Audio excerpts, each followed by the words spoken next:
So hello all. आपने generally देखा होगा प्रॉफिट में ट्रेड चल रही होती है और हमें लगता है कि प्रॉफिटेबल ट्रेड है तो और ज़्यादा प्रॉफिट लेते हैं।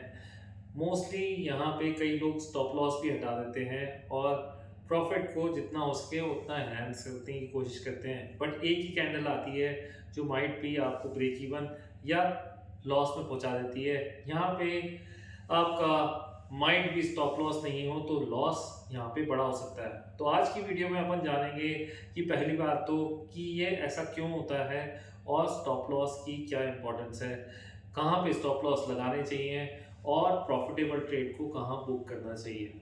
राइट, तो शुरू करते हैं। पहली बात तो कि अगर मैं प्रॉफिटेबल ट्रेड में हूँ तो यहाँ पे पहली चीज जो मेरे दिमाग में आ रही है कि यहाँ मैं प्रॉफिट को और बढ़ाऊं या एनहेंस करूं, उस चक्कर में हम लोग कई बार अपना टारगेट भी स्किप कर देते हैं और हमें लगता है कि इसको और ज़्यादा बढ़ाना चाहिए।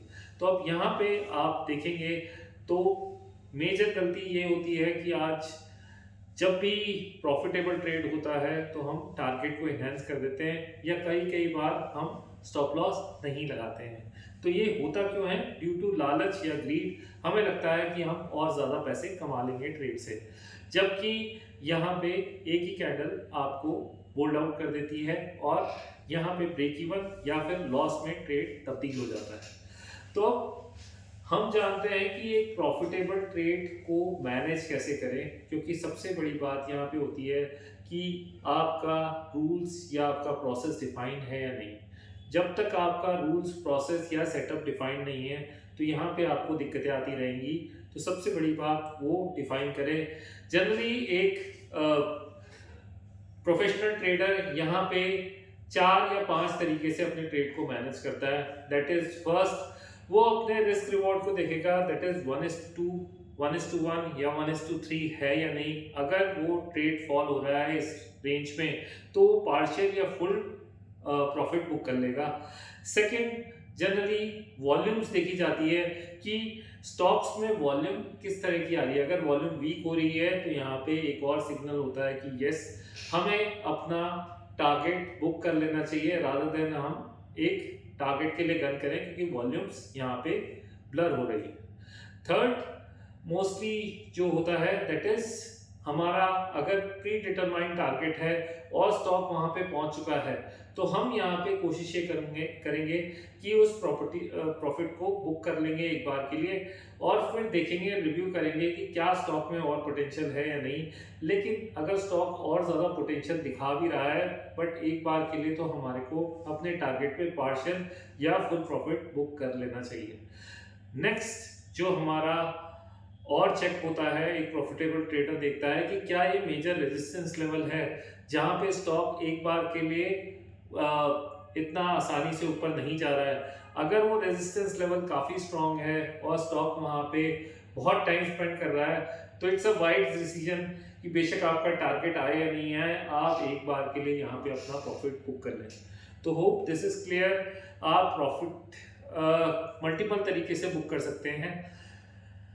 नेक्स्ट आता है स्टॉप लॉस। देखिए, स्टॉप लॉस बहुत ज़रूरी है। बहुत सारे लोग स्टॉप लॉस लगाते तो हैं लेकिन कई बार जब स्टॉक उस स्टॉप लॉस को हिट करने आता है तो वो स्टॉप लॉस को पीछे कर लेते हैं या फिर स्टॉप लॉस को हटा ही देते हैं। तो यहाँ पे आज एक ही कैंडल चाहिए जो आपके प्रॉफिटेबल ट्रेड को stop loss means in the sense loss में कन्वर्ट कर दे। तो यहाँ पे स्टॉप लॉस ही है एक चीज जो आपको बचाती है। अगर आप यहाँ पे इंट्राडे ट्रेड ले रहे हैं या फिर स्विंग ट्रेडिंग कर रहे हैं या फिर पोजिशनल ट्रेडिंग कर रहे हैं तो ये स्टॉप लॉस आपको बचाएगा। लेकिन अगर आप यहाँ पे F&O में हैं तो आपको हेजिंग भी आनी चाहिए।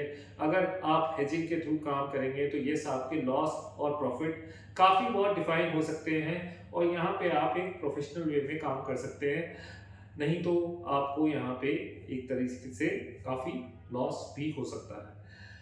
तो hope stop loss is very much needed. देखिए, स्टॉप लॉस हिट करने से हमारा एक बार के लिए तो कॉन्फिडेंस भी हिट होता है और थोड़ा सा हमें बुरा भी लगता है, लेकिन यहाँ पे बिलीव मी ये आपका बैंक बैलेंस भी बचाता है और आपके ट्रेडिंग अकाउंट को ब्लो करने से भी बचाता है।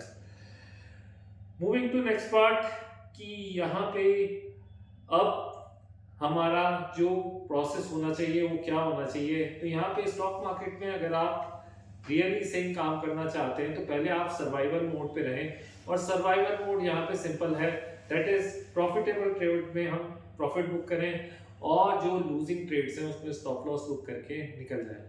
हमें यहाँ पे कैपिटल प्रोटेक्शन की पहले सोचनी है, उसके बाद ही हम अपने कैपिटल को बढ़ाने की सोच सकते हैं। तो होप दिस इज यूजफुल। अगर आपको ऐसी वीडियोस चाहिए जो कि आपकी ट्रेडिंग को बेटर बनाए और आपको एक प्रोफेशनल ट्रेडर की तरफ मोटिवेट करें, तो प्लीज़ हमें कमेंट्स में लिखिए, हम वैसी ही वीडियोस आपके लिए बनाएंगे। Thank you very much for watching and bye for now.